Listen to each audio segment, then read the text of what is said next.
Здравейте, приятели! Имам пресен кадаиф, който ми купиха от Lidl и днес избрах да го приготвя по начина, по който е описано на опаковката. Сега, както съм го разслала в широка тава, ще полея с 200 грама разтопено краве масло, като след това ще подредя в по-дълбока тава на 2 слоя, като между тях ще добавя орехи. Счуквам си орехите, за да са ми по-надребничко. Вие, ако разполагате с шамфастък, може да използвате него. Поливам равномерно с кравето масло, като след това отново ще разбъркам хубаво, за да има масло навсякъде по целия кадаиф.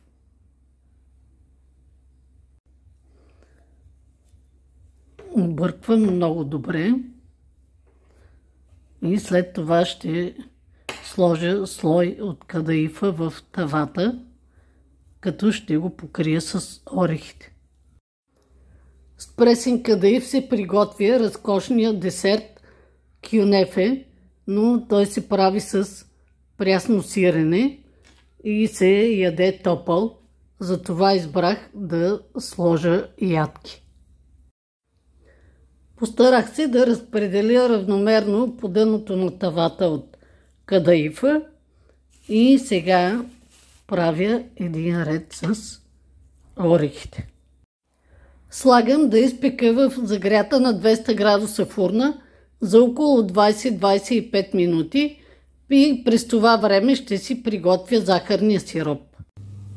Кадаифа получи хубав златист загар и сега ще изключа фурната и ще го оставя вътре още малко. За сиропа сложих 4 чайни чаши захар и 4 чайни чаши вода с една ванилия. В рецептата пише 5 чаши захар на 4 вода, но ми се струва, че ще стане прекалено сладко. Сега ще оставя да поври 10 на минути и ще добавя 4-5 капки лимонов сок. Сега ще изчакам хубаво да се охлади и след това ще залея с горещия сироп. Сиропа вече е готов, за да добавя към него лимоновия сок, като изключих котлона и ще изчакам да спре да се вари. С помощта на черпаче внимателно ще полея равномерно кадаифа. Изсипах всичкия сироп. Малко ми се струва, че е в повечко, но все пак се доверих на рецептата, която е дадена върху опаковката и се надявам кадаифа, като предстои, да си поеме цялото количество. Забравих да вметна, че поръсих отгоре с малко канела, защото много обичам аромата и ми се връзва такива ориенталски десерти да имат аромат на канела.